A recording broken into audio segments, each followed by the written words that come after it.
12:36 p.m., March 16, 2025. Obrigado Part 2. Noon edition series Mabay na vlog. Okay, gamay na itong discussion karon na kayo na tayo oras. Wala ko ni gawa sa balay ganiya. Wala ko kadayon sa tawag ato katong solidarity walk. Pero na ko nakita nga video. Nag-walking good sila. Murag jud protesta. Pero considered gyapon siya protesta. Oo. Okay? So, gabi wala ko ka video gabi sa motorcade. Niadto pa gani ko sa Barangay 23 nagpaluto kong kanton na chili mansi. Okay? Halang na napay lemonsito ang flavor ato. So wala pa ko niabot o 23, biglaan niya niabot ang first manggod na nag kumbaga parada siya itong mga CTTMO. Nagtuugan ni ko nga basin murag martial law na to. Dili dito siya martial law. Kumbaga motorcade. Kung wala ko nagkamali sa word. So nagparada gabi in tawon. Wala ko ka video kay wala ko dalag cellphone nga bag-o. Di ko ganahan nga mo video sa cellphone nga karaan. Okay? Alright. So mauli og bukid sa March 19, then mag-celebrate og birthday kay Brittany sa March 20. So kung maka-celebrate kog birthday kay Brittany sa March 20, sure nato nga napatay kids paint ana. Ang possibility ani no kay duha ka birthdays ikuan nako para kay Lulay o kay Brittany. And then sa side aning kuan napakoy ubang kids paint na dapat lagi tiwasonon. Di man guna basta-basta mahuman agad. So na problema gani ko sa ko ang side ani. And then basta ako maingon lang gyud sa management na lang gyud ta.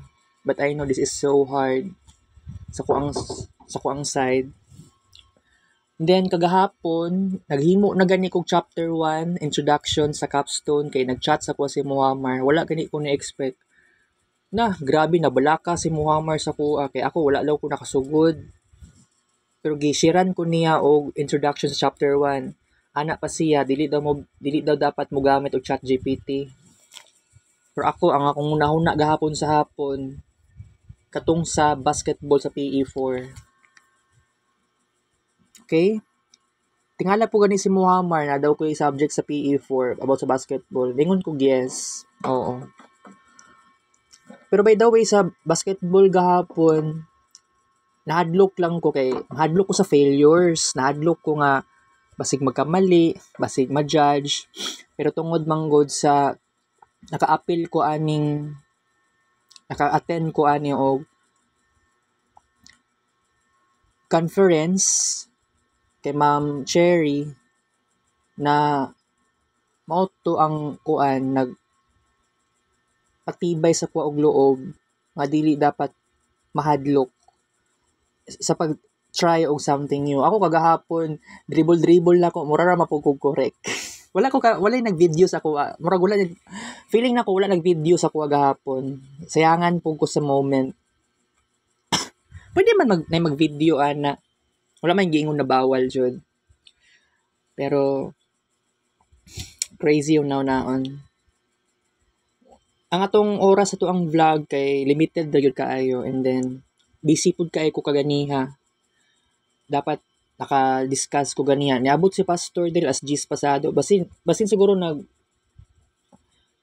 kuan na si Pastor na siya giadto about sa protest about sa dapat ibalik daw si Duterte sa Philippines. Di pa ta sigurado kung naabot ng Davao City si Duterte. Basta, ang gusto daw ni Duterte, gusto niya matulog og 8 hours. Kaya lang, naglibog-libog na gani ko sa Facebook o YouTube. Kung sabay tinuod nga balita, kasagaran, fake news na daw. So, dili gid ako basta-basta i-share diri sa Marvin Ray Vlog, kay dili gid siya ingato kasayon. Diba, fake news? Okay?